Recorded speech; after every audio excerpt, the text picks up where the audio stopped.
Salam alaikum. Je vais continuer sur la dernière séance sur les problèmes socio-économiques au Maroc.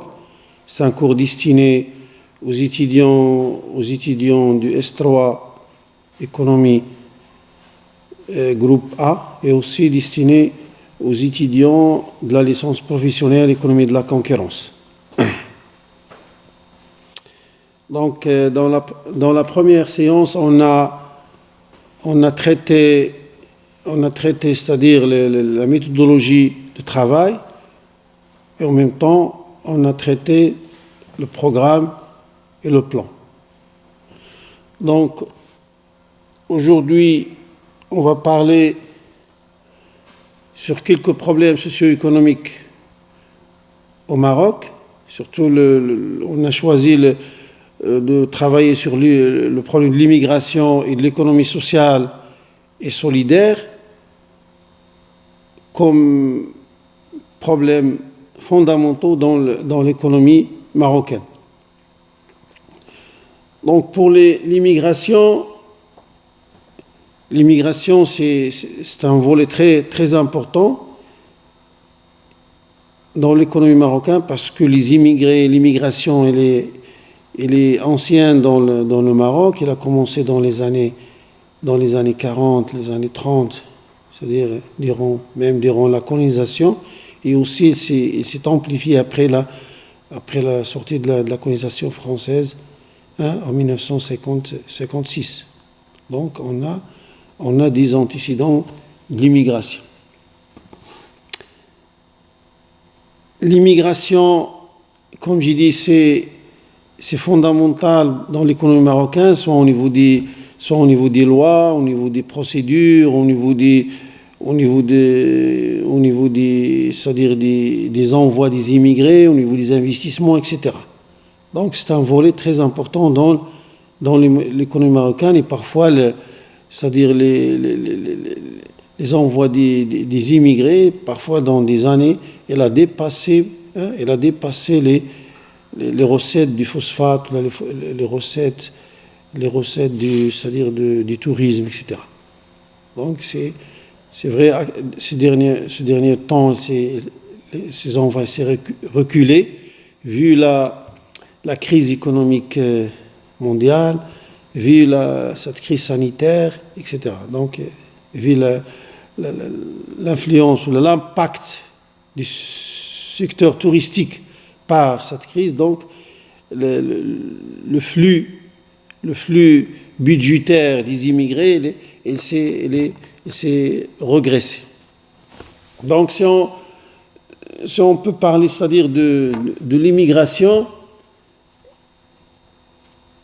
donc la première explication, si on parle de l'immigration un petit peu occidentale, dans la Méditerranée, c'est-à-dire l'immigration dans la Méditerranée, c'est parmi les bassins les plus touchés par l'immigration. Pourquoi ? Parce que, comme vous savez, la Méditerranée, c'est un territoire fragile, et c'est un territoire qui se compose des territoires nord très développés et des territoires sud mal développés. Les pays du Maghreb, les pays du Sahel, les pays africains en général. Donc, il y a une sorte de contradiction entre deux territoires sur plusieurs niveaux, soit au niveau démographique, au niveau économique, au niveau social. Donc, il y a plusieurs contradictions.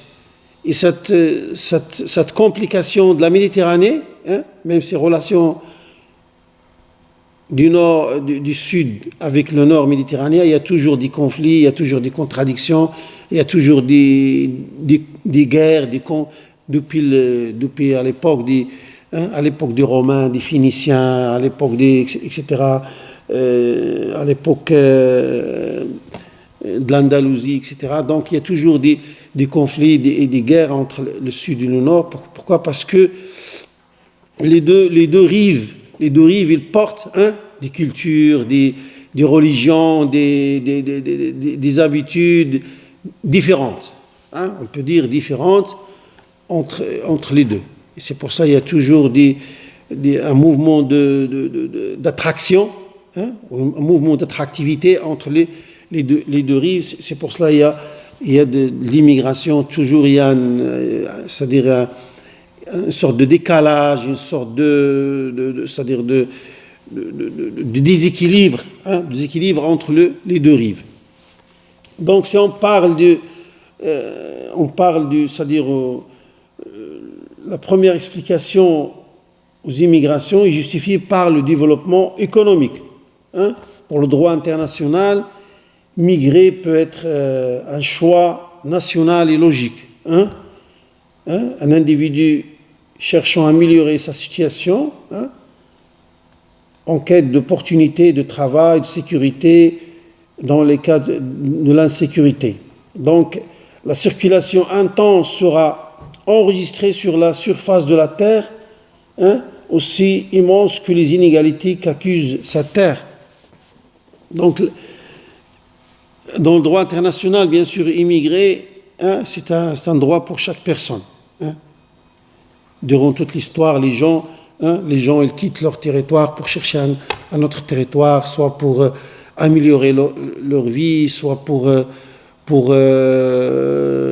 chercher de l'emploi, soit pour un territoire où il y a des guerres. Les gens, ils quittent ce territoire parce que c'est un territoire de litige et de conflit, donc ils quittent, ils cherchent la sécurité, hein, comme actuellement en Syrie, en Irak, hein, dans plusieurs pays. Donc, durant toute l'histoire, les gens, ils immigrent. Et même à l'époque du prophète Mohammed sallallahu alayhi wa sallam,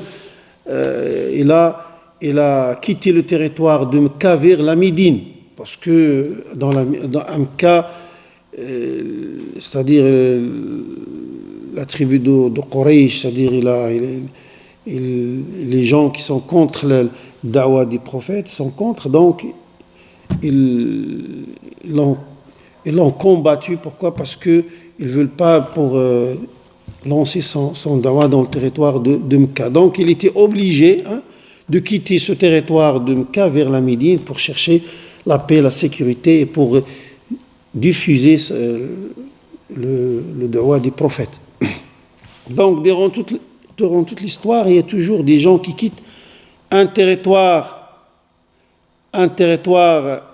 flambé vers un territoire plus sécurisé, plus calme, où il y a plus de prospérité, plus c'est-à-dire de calme, plus de vie, etc., etc. Et ça, c'est un droit. C'est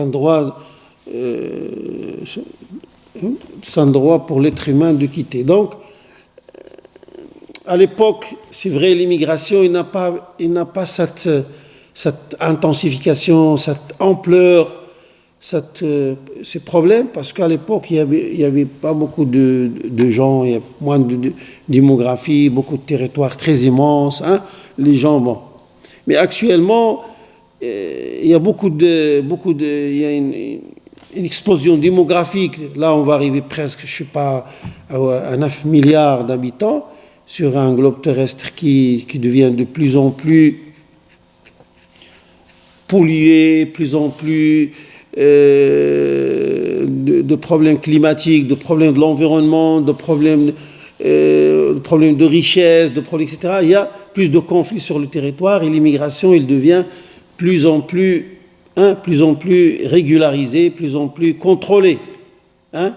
Si on voit l'espace d'immigration entre les États-Unis et le Mexique, il est très contrôlé. Ils ont construit un mur électrifié, etc. Des territoires entre l'Europe et la Méditerranée, c'est de plus en plus contrôlé. Des territoires entre par exemple, les pays du Caucase et l'Europe occidentale via l'Europe de l'Est, c'est de plus en plus contrôlé. Des territoires entre le Proche-Orient, surtout dans la zone où il y a des conflits, l'Irak, la Syrie, le Liban via la Turquie vers l'Europe, c'est de plus en plus contrôlé. Donc il y a des zones où il y a plus des flux de migration, donc ça devient de plus contrôlée. Donc, le premier point, c'est-à-dire de l'immigration, c'est-à-dire récente, l'immigration actuelle, c'est le problème de la recherche, de l'emploi, des ressources, d'une vie excellente, etc. C'est ça le premier souci. Il y a d'autres motifs de l'immigration, comme le regroupement familial, les maladies, les études, etc., etc. Mais le problème le plus fondamental dans l'immigration, c'est la recherche, c'est d'améliorer leur vie. D'améliorer leur vie, c'est-à-dire de fuir les territoires inflammés par des guerres, par des conflits. Donc c'est le problème fondamental de l'immigration, c'est les inégalités. Les inégalités sociales, les inégalités spatiales, les inégalités économiques. Ce sont c'est-à-dire les points ou les éléments qui poussent les gens vers l'immigration. C'est les inégalités, les disparités sociales et spatiales. Elles poussent les gens de chercher un espace calme, un espace bien, un espace productif, un espace de luxe. Un espace de luxe. Et c'est ça les points fondamentaux c'est-à-dire de l'immigration. Donc, si vous voulez, par des chiffres, on a plus de 700 millions d'immigrés dans le monde. Plus de 700 millions d'immigrés dans le monde et plus d'un milliard d'immigrés internes. Ça, c'est les statistiques de l'Office international de migration en 2018. Donc, 600 millions, plus de 600 à 700 millions d'immigrés, c'est énorme. Il y a un grand mouvement dans le monde. Il y a un grand mouvement dans le monde. C'est-à-dire soit des immigrations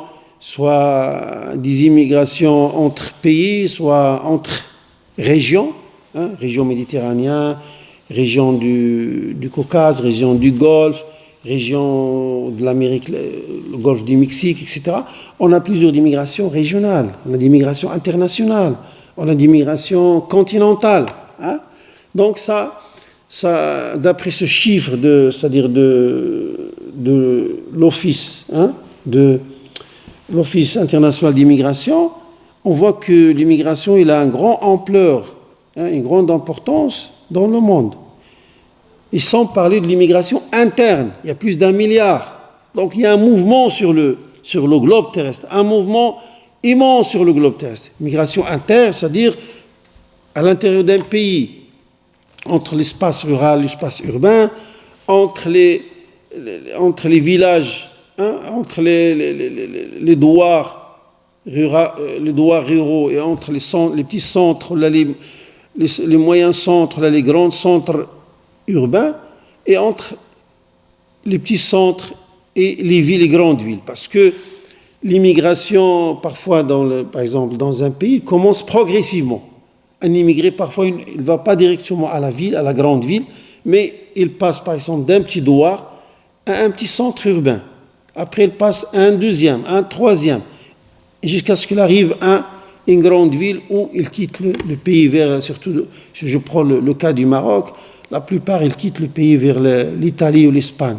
C'est l'espace européen de Schengen qui est ouvert aux immigrés, c'est-à-dire ces dernières années.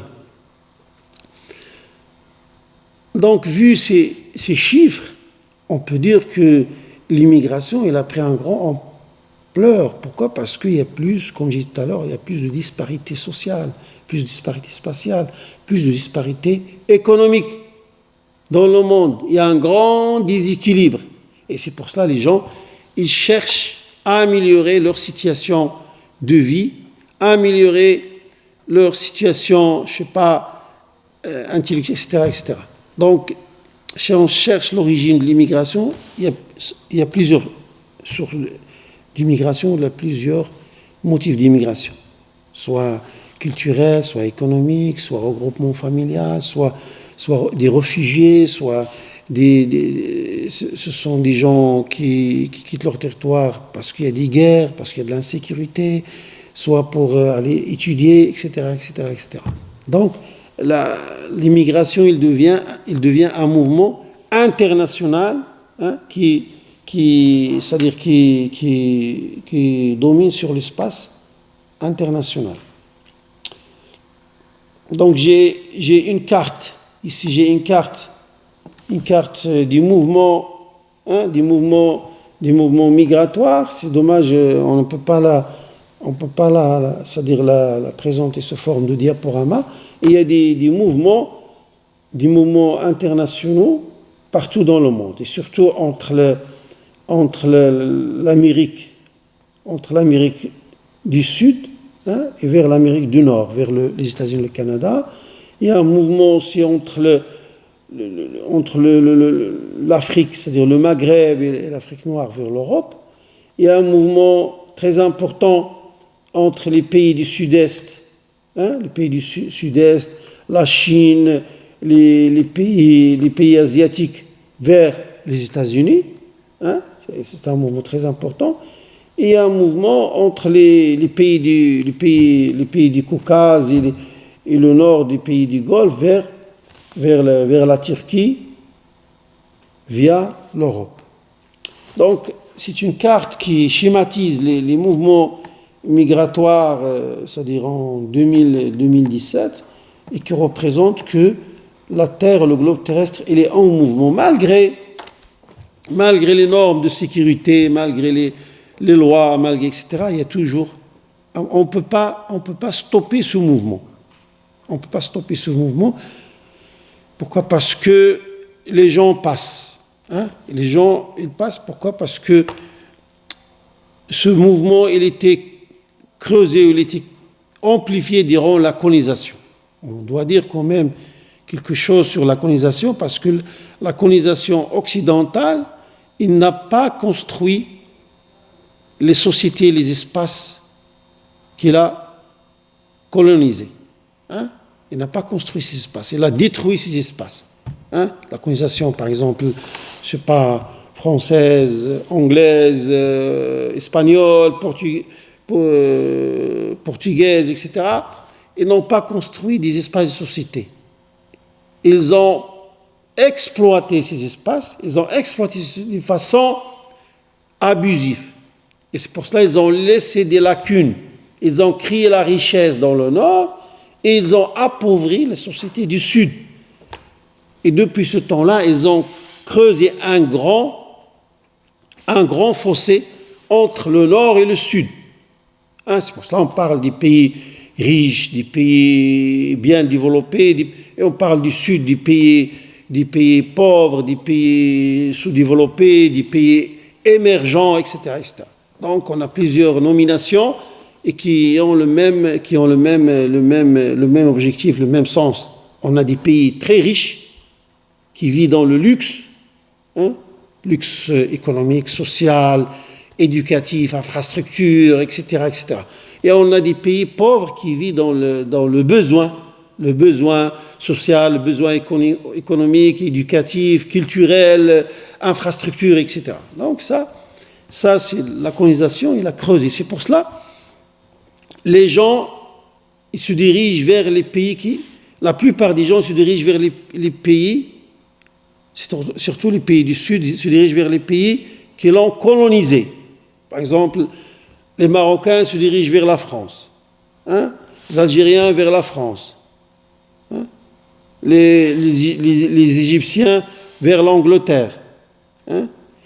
Les pays du Golfe vers l'Angleterre, les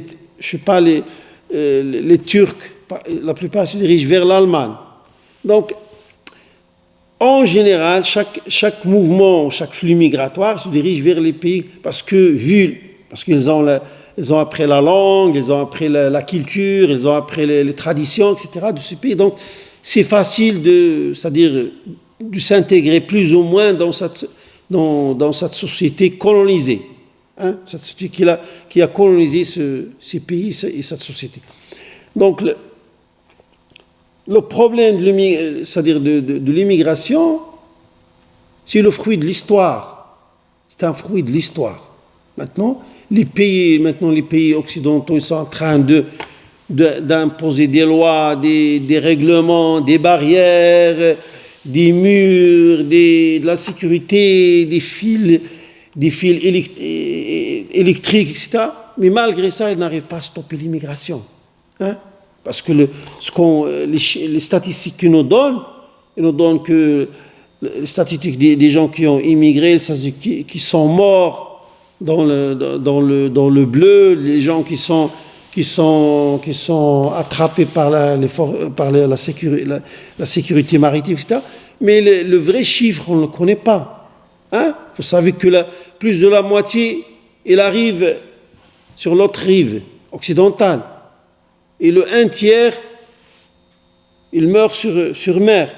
Et le 1/3, il est attrapé par la sécurité. Donc, malgré ces procédures et ces lois, etc., ces dispositifs, il ne peut pas stopper.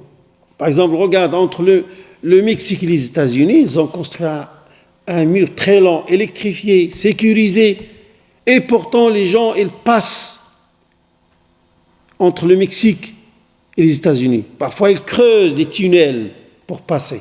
Donc, c'est très difficile de stopper l'immigration si on n'arrive pas à traiter, à résoudre les sources de l'immigration. Hein, les sources de l'immigration.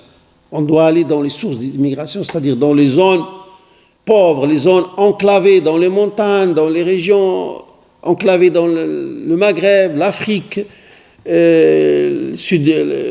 l'Asie du Sud, en Amérique latine, pour traiter les sources de l'immigration, pour créer des emplois rémunérés, pour créer des projets dans ces régions. Et comme ça, on va stopper l'immigration, et comme ça, on va diminuer l'immigration. On ne peut pas stopper l'immigration 100%, mais au moins diminuer les flux d'immigration. C'est-à-dire, normalement, les organismes internationaux, les pays, l'Union, les unions, c'est-à-dire les groupes économiques, etc., ils doivent travailler pour traiter ce sujet.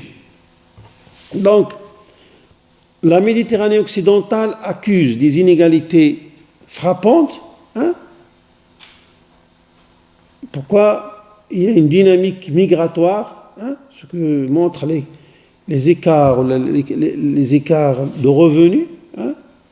Les écarts de revenus sont parfois 5-6 fois plus que le sud méditerranéen. Les écarts de revenus par personne, ils vont de 1 à 6 fois.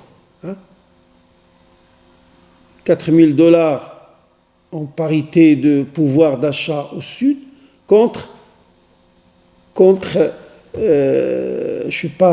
000 $ au nord. Donc c'est énorme. 1 700 000 expatriés et un flux annuel de plus de 100 000 immigrés du sud au nord par an. Ce sont des chiffres monstres qui affirment bien les réalités des contrastes économiques en Méditerranée. Donc ces écarts, ces chiffres qu'on a donnés, sont monstrueux. C'est affreux.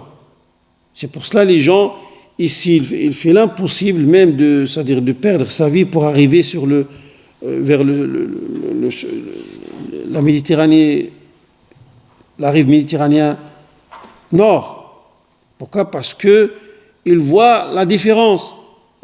Ici, il est en chômage, il n'a pas les moyens pour vivre, il a une famille, et l'autre rive, il n'y a que de luxe.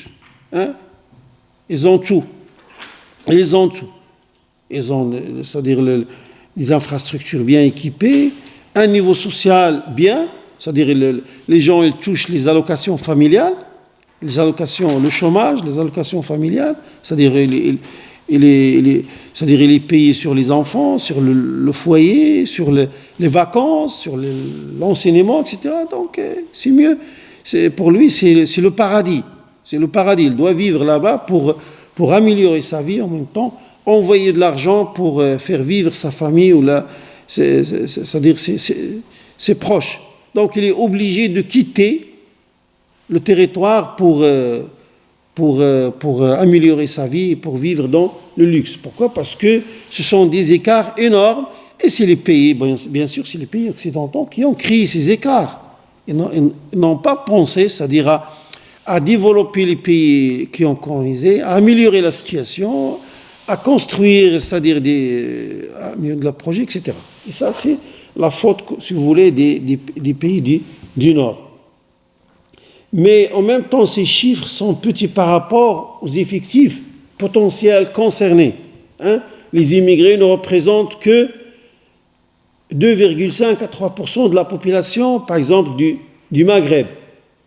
On a 130, 140 millions d'habitants, par exemple, au Maghreb, et les flux n'absorbent que 7% de sa croissance, c'est-à-dire plus de 1,9 million par an.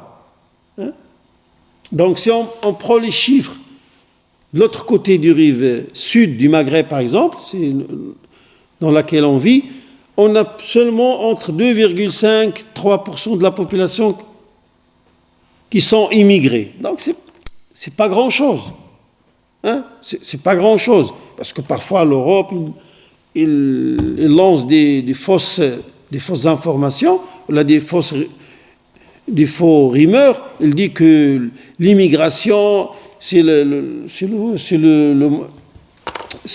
motif du chômage, c'est le motif de la crise économique, c'est le motif c'est-à-dire de l'agression, c'est le motif c'est-à-dire du terrorisme, etc., etc. Donc, il amplifie la situation. Et pourtant, les chiffres, ils disent qu'on n'a même pas 2,5 à 3% de la population maghrébine qui a quitté le territoire. Donc, parfois, c'est-à-dire les populations,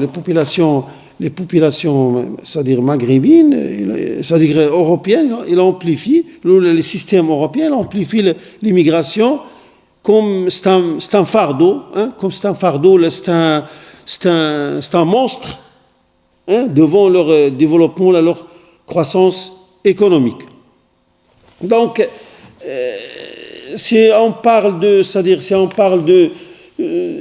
du produit intérieur brut, dans certains pays du Maghreb, certains pays de l'Europe, c'est catastrophique. Si on prend par exemple la France, la France, elle a un produit intérieur brut, elle dépasse 2 600 000 dollars, 2 100 000 dollars par an. L'Italie, c'est plus de 2 300 000 dollars par an. L'Espagne, 1 300 000 dollars par an. Le Maroc, c'est 100 000 millions de dollars par an. La Tunisie, 43 000. Le Liban, 39 000. Etc. Donc, il y a quand même une grande différence entre les produits intérieurs bruts qui a une grande influence sur l'économie marocaine. Donc, si on prend c'est-à-dire au niveau démographique, au niveau de la masse démographique, c'est la jeunesse qui exerce une forte pression sur le marché du travail. Cette pression est considérée comme un facteur central de l'immigration. Donc, la jeunesse, c'est elle qui quitte leur pays parce que ce sont des forces vives, ce sont des forces dynamiques et ce sont qui ont besoin de travailler. Surtout les jeunes entre 19 ans, 20 ans jusqu'à 35 ans, ce sont eux qui quittent le pays, qui cherchent du travail. Ce sont eux qui ont touché par le chômage. Donc aujourd'hui, des pays qui émettent des immigrations dans l'Europe, comme la Grèce, l'Espagne, l'Italie et le Portugal, se sont développés grâce à l'UAO.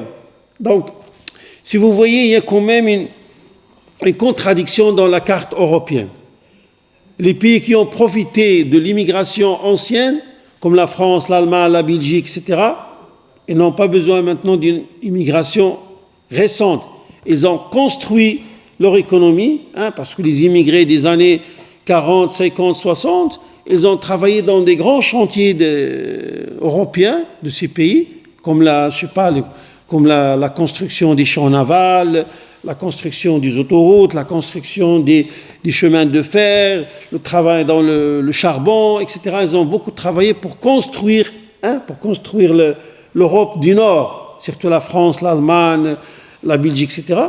Maintenant, les pays, c'est-à-dire qui demandent beaucoup d'immigration, ce sont les pays du Sud, surtout l'Espagne, l'Italie, la Grèce, le Portugal, parce que ce sont des pays qui ont quand même niveau économique par rapport aux autres pays. Donc, ils ont besoin de l'immigration pour redémarrer leur économie, pour reconstruire leur économie. Et donc, c'est pour cela qu'il y a un conflit entre les pays du Nord européen et les pays du Sud européen au niveau de la loi de l'immigration. Et on va voir ça dans les autres séances. Donc, je vais m'arrêter ici. Et on va reprendre, c'est-à-dire dans la prochaine séance, et on va parler sur les motifs de l'immigration, les motifs démographiques, économiques, géographiques, géopolitiques de l'immigration des pays, c'est-à-dire émetteurs vers les pays receveurs. Et merci.